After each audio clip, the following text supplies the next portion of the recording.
Rice and சப்பாத்திக்கு சூப்பரான combination அரைச்சி விட்ட சிக்கன் குழம்பு எப்படி பண்ணுறதுன்னு பார்க்கலாம். நல்லெண்ணெய் சேர்த்துட்டு வெங்காயம் சேர்த்துக்கோங்க. அது கூடவே 6 பல் பூண்டு, 3 துண்டு இஞ்சி, 1 டீஸ்பூன் மிளகு, 1 டீஸ்பூன் சீரகம், 1 டீஸ்பூன் சோம்பு, 3 கிராம்பு, 2 பட்டை, இது எல்லாத்தையும் சேர்த்து நல்லா கலந்துக்கலாம்.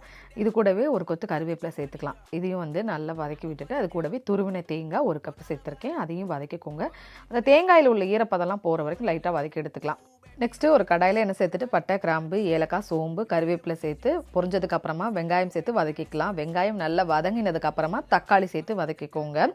தக்காளியும் வதங்கினதுக்கப்புறமா இதில் ஸ்பைசஸ்க்கு மல்லித்தூள், மிளகாய்த்தூள், மஞ்சத்தூள், சிக்கன் மசாலா வேணும்னா ஆட் பண்ணிக்கோங்க. அதையும் சேர்த்து கலந்து விட்டுட்டு சிக்கனை ஆட் பண்ணிவிட்டு சிக்கனுக்கு தேவையான உப்பு, அரைச்சி வச்ச விழுதையும் ஆட் பண்ணி நல்லா சிக்கன் வெந்ததுக்கப்புறமா ஃபைனலாக மல்லி இலை தூவி இறக்குனீங்க அப்படின்னா சிக்கன் குழம்பு ரெடி. இதவே கொஞ்சம் கிரேவி கன்சிஸ்டன்சிக்கு இறக்குனீங்க அப்படின்னா சப்பாத்திக்கும் நல்லாயிருக்கும். ட்ரை பண்ணி பாருங்கள். பாய்.